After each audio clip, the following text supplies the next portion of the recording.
दिखता है तो वो जंगल में लेके जाता है, जैसे कहीं जंगल झाड़ी है वहां लेके गया अपना तितर, एक तो बंद किया है, एक छोड़ देता है। छोड़ता है कि नहीं छोड़ता है? और वो बोलता है तीतर, तो जब तो दूसरा जो जंगल में झाड़ी में छुपा तीतर है सोचता है कि ला अपना ही बोल रहा है, और जब वो बोलता है तो उसके पास आ जाता है धड़ से। जब उसके पास आता है तो उसको, वो तो वहां जाल बिछाए हुआ है उसका मालिक, और वो जाल में वो साथियों तीतर फंस जाता है।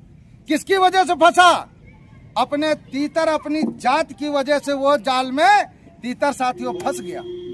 इसी तरह हमारे आपके लोग हमारे आपके बीच में ये जो है नीला अंगोछा डाल करके आते हैं और जय भीम करते, नमो बुद्धाय करते। हमको उनसे साथियों होशियार रहना है, सतर्क रहना है। अगर जो वो नीले अंगोछे वाले हैं, अगर उनको कोई ताकत दिया है तो मान्यवर साहब और ये मान्य बहन जी, ये बहुजन समाज पार्टी की वजह से आज वो समाज में जा करके जय भीम और नमो बुद्धाय बोल रहे हैं साथियों। और उनकी किसी की हैसियत नहीं थी कि कोई बोलता।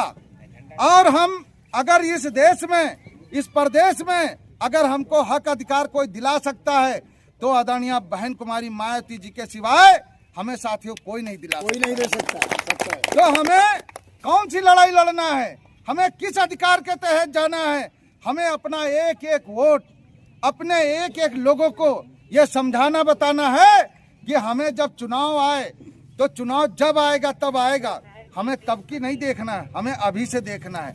आप रिश्तेदारी में जाओ, कहीं जाओ, समझाओ, बैठो, हमारी माताएं बहनें हों, किसी को भी आपको बताना है, आपको अपने घर में भी समझाना है कि अपना वोट हमें किसी भी राजनीतिक पार्टी को नहीं देना है। अगर वो देना है केवल बहुजन समाज पार्टी को देना है, क्योंकि हम लोगों ने, हमारी नेता का निर्देश हुआ कि जिसमें हाथी बना हो, बीएसपी लिखा हो, वही अंगोछा हम लोग डाल के चलेंगे, वही अपने समाज के बीच में जाएंगे। क्योंकि मान्यवर साहब ने कहा था अपने लोगों से, लक्ष्मण मैदान लखनऊ में एक रैली थी, वहां पर मान्यवर साहब ने एक बात कही थी कि ये साथियों मेरे, अगर मैं आपके बीच रहूं न रहूं, अगर आपके बीच में कोई भी साथी आ जाए, कोई भी झंडा आ जाए जिसमें चुनाव चिन्ह हाथी बना हो, और जो साथी अगर जिसमें हाथी बना हो अगर आ जाए तो समझ लो मान्यवर काशीराम साहब जिंदा है साथी। तब समझ लेना मान्यवर काशीराम साहब जिंदा हैं। वो अपने जीते जी अपने लोगों को ये संदेश देके गए थे। मैं आप लोगों को यहाँ आकर के इस सेक्टर में बताने का काम कर रहा हूँ साथियों। और कोई भी नाम बदल ले, कोई कुछ करे, हमें किसी के पीछे साथियों नहीं जाना है, हमें अपने काम पे लगना है। हमारा चुनाव चिन्ह केवल हाथी है, हमको जब चुनाव आएगा केवल हाथी वाले बटन पर ही, बटन को दबाना है, मोहर लगाना है तो मोहर लगाना है।